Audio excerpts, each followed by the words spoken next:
La restauration collective représente 56% des repas hors domicile. Son approvisionnement doit évoluer vers plus d'agriculture biologique et de proximité. On vise à atteindre ainsi l'objectif du Grenelle de 20% de bio dans la restauration collective publique. À l'échelle du Grand Lyon, les circuits courts sont essentiels. L'agriculture périurbaine serait indispensable pour nourrir ses habitants si les coûts du transport explosaient. Aujourd'hui, voyons comment deux communes, l'une rurale, Saint-Germain-au-Mont-d'Or, l'autre urbaine, Villeurbanne, progressent sur cette voie. La démarche de la ville de Villeurbanne sur la question de la restauration collective s'est organisée dans la mandature précédente déjà, avec un souci global de développement durable. C'est le choix qui a été fait a été de s'organiser en régie directe pour la fourniture des repas. Dès 2007, en fait, la ville a choisi d'introduire une alimentation biologique, mais aussi une alimentation de proximité dans la restauration scolaire. Aujourd'hui, en 2012, l'intégration des produits bio et locaux est de 12%. On vise en fait les 20% à la fin de 2013. À Saint-Germain, on est sur un marché avec un prestataire de services qui nous fournit donc les repas en liaison froide. On a élaboré un cahier des charges qui indiquait 70% de produits frais, 20% de produits bio. Sur ces 70% de produits frais, on a une grosse majorité d'approvisionnement local, Saône-et-Loire, Rhône et Ain. En termes de volume d'activité, la cuisine centrale de Villeurbanne aujourd'hui fabrique environ 6500 repas par jour. L'intégration de produits de proximité nous a obligés à modifier un certain nombre de pratiques, notamment des opérations de légumerie, lavage, épluchage, parage, mais également des opérations un petit peu différentes en termes de cuisson, puisque les rendements sont différents. Le choix d'introduire des produits de proximité dans notre travail a eu pour principal impact de réfléchir beaucoup plus en amont à la composition des menus et d'engager un véritable travail de partenariat avec les producteurs, de façon à ce qu'ils puissent anticiper nos besoins et éventuellement les prévoir dans leur production un an avant le besoin en termes de consommation. Alors sur un peu plus large que le Grand Lyon, au niveau de l'agglomération du Grand Lyon, on a à peu près 300 agriculteurs, dont un tiers environ fait des circuits courts. Donc sur ce tiers, il y a à peu près 15% qui sont en agriculture biologique. Donc pour répondre à la demande des collectivités, ça peut être soit en direct, en gré à gré, avec un producteur en particulier qui livre directement.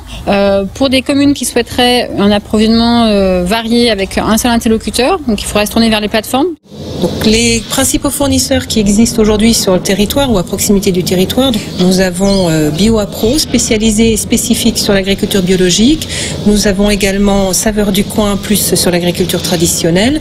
Et enfin, dernier né, Nobel Récolte, qui lui est spécialisé sur la transformation des légumes et des fruits. Consommer local et biologique s'inscrit dans le développement durable. Moins de transport de marchandises permet la maîtrise des émissions de gaz à effet de serre. Des emplois agricoles sont localement maintenus. L'agriculture périurbaine assurera demain une alimentation saine et de qualité, rapprochant consommateurs et producteurs. Elle participe également à la préservation de l'eau, des sols, de la biodiversité et des paysages. Et enfin, pour y parvenir, sont associés notamment les cuisiniers, les acheteurs, les consommateurs, les équipes éducatives et les enfants. On mange des légumes tous les jours, ça dépend des différents régimes alimentaires. Il y a de la viande, du porc, du poisson. Pour les tranches de pain, ils nous donnent du pain bio.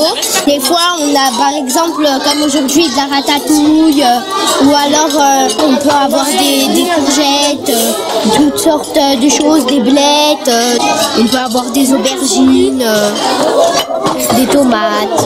Et aussi, je mange des fruits à la cantine. Dans le cadre du projet Grandir à Villeurbanne, on a pu aussi introduire ce sujet de la restauration bio et locale en proposant aux enseignants de répondre à un appel à projet sur ce thème nutrition, santé, bio, local.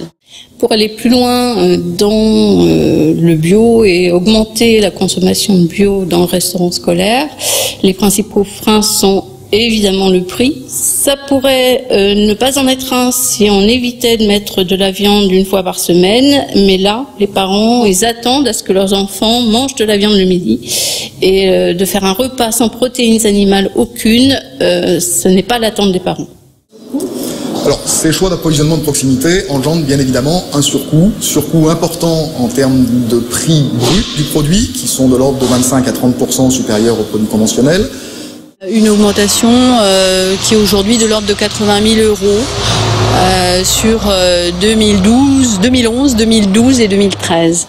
Mais ça se traduit également par des surcoûts humains, notamment en termes de temps passé pour la préparation des commandes et le montage du partenariat avec les producteurs. Ça nécessite un travail pratiquement préalable d'1 an entre le moment où on va déterminer notre besoin et le moment où le producteur va être capable d'approvisionner ce besoin.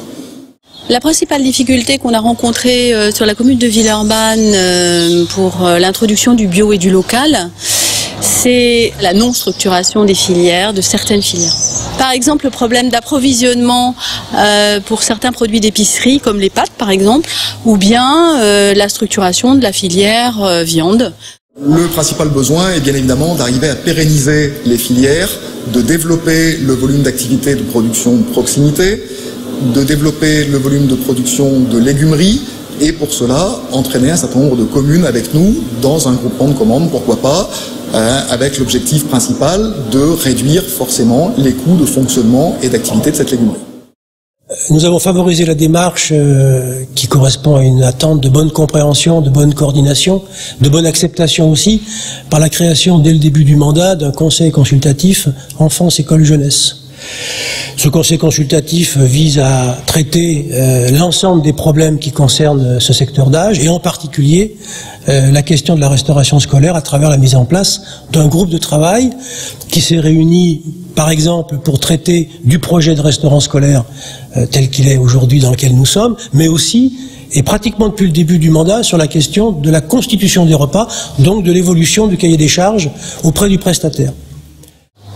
Dans le cadre de la gestion des marchés publics, on a plusieurs moyens d'action. Tout d'abord, privilégier l'allotissement, faisant en sorte que chaque lot corresponde à un type de produit particulier, exiger que le besoin en fruits et légumes frais corresponde à leur saisonnalité, rédiger les cahiers des charges en diminuant l'impact sur l'environnement par la diminution des emballages lors des livraisons, et enfin utiliser le critère d'attribution du Code des marchés publics, à savoir les performances en matière de développement des approvisionnements directs de produits qui facilitent les circuits courts en limitant les intermédiaires dans la chaîne de production.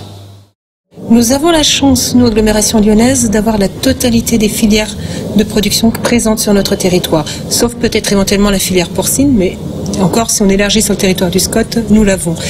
Donc c'est une chance formidable pour justement cet approvisionnement en produits frais de proximité.